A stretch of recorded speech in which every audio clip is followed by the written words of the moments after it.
Islamic cartoon world আপনার শিশুর মেধা বিকাশে আপনার পাশে। আসসালামু আলাইকুম রাহমাতুল্লাহ। ছোট্ট বন্ধুরা, আমাকে কি তুমি চিনতে পেরেছো? আমি হচ্ছি তালহার বোন আয়েশা। তোমরা কি আমাদেরকে এখনো ফলো এবং সাবস্ক্রাইব করোনি? তাহলে এখনই করে দাও এবং এমন সুন্দর সুন্দর দোয়া এবং ইসলাম শিক্ষা করতে আমাদের সাথেই থাকো। সমস্ত প্রকার নষ্ট কার্টুন না দেখে তোমরা এরকম ভালো ভালো কার্টুন দেখো। তো বন্ধুরা, আমার ভাই তালহা তোমাদেরকে কালিমা শিখিয়েছিল। আজ আমরা শিখব কালিমায়ে শাহাদা। আমার সাথে সাথে তোমরা বলো, আশহাদু আল্লা ইলাহা ইল্লাল্লাহু ওয়া আশহাদু আন্না মুহাম্মাদান আবদুহু ওয়া রাসূলুহু।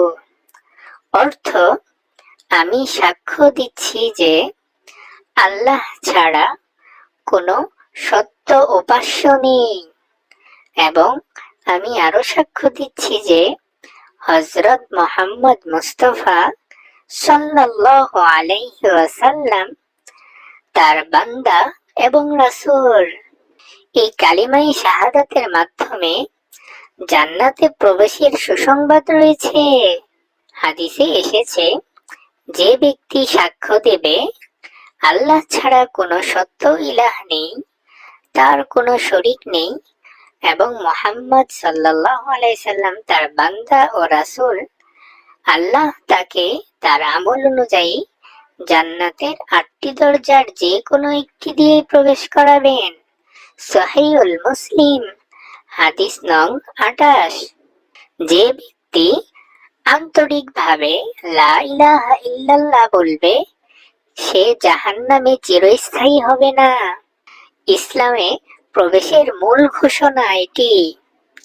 কোনো ব্যক্তি ইসলাম গ্রহণ করতে চাইলে এই শাহাদা আন্তরিক বিশ্বাস সহ উচ্চারণ করতে হবে। এতে তাওহীদের ঘোষণা রয়েছে এবং একমাত্রই আল্লাহই ইবাদতের যোগ্য।